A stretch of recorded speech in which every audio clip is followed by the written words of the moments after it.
sabi niya, Armed Forces of the President.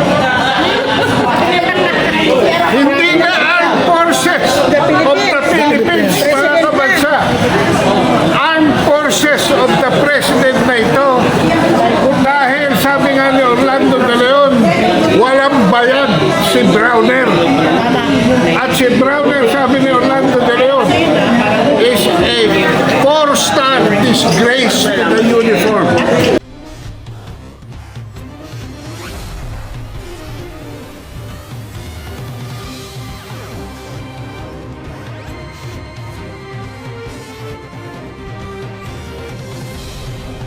Nagulat ako.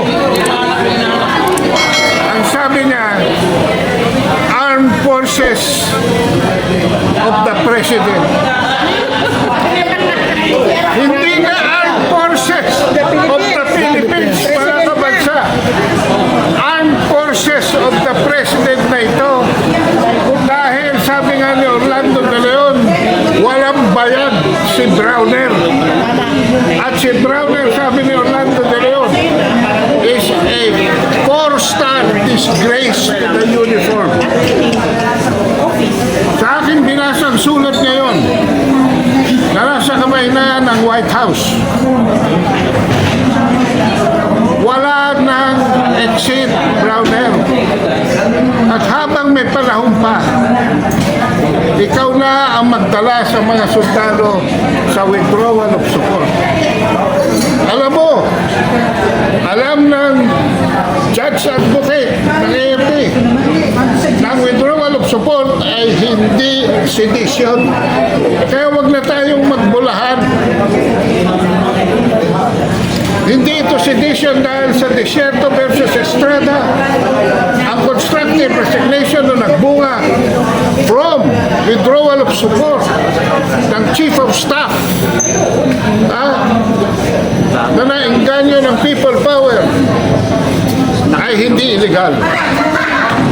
At ang withdrawal of support is not unconstitutional.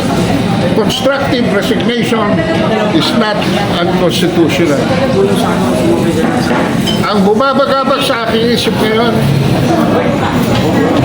hindi ba ang drug addiction is a form of constructive resignation? So bakit hindi kumikilos ang gabinete? Bakit hindi kumikilos ang Armed Forces of the Philippines? At sa aking pagtarasal, nararamdaman ko na oras lang ang hinihintay at malapit na po yan. In my heart, I don't think it should go beyond February. In fact, baka sa January 31, bumigay na po ang kapulisan sa Malacanang at pabayaan ang taong bayan na pumasok kasi sila lang naman ang nakaharap doon. So pagdasal natin, sa January 31, magsimula ang tunay na pagbagsak ng Pangulong ito na weak, incompetent, and utterly corrupt President. Wala na eh. Ultimo yung ICI nagtatanong na eh. Mr. President, ano po ang susunod? Ang focus nila, wala na sa flood control.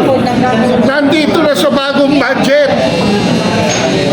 Ang pananaw nila, 3,000 lang nila para wag harangin ang budget. Pero ngayon may budget na naman sila.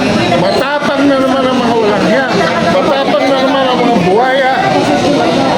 Usog na naman ang mga asong ulol. So, they think differently about power. Wala silang gusto kundi kapangyarihan. Wala silang accomplishment, wala silang kakayahan for good governance, wala silang strategic plan, wala silang foreign policy, wala. Walang malasakit sa bansa. Walang malasakit sa bansa. Niloloko pa tayo na may kaaway daw tayo. Eh silang kaaway natin eh. Dahil ang ating buwis ay ninakaw na nila. kabuuan ng senaryo ngayon, this next few days and maybe weeks, pero hindi na po aabot ng months ito. I think the Lord will listen to our prayer. At huwag naman sanang hintayin ng ating Pangulo na lumabas ng Malacanang na horizontal. Alam niyo na ibig ko sabihin. Maraming salamat po. Maraming salamat. Maraming salamat. Ito po ang bayan, sir.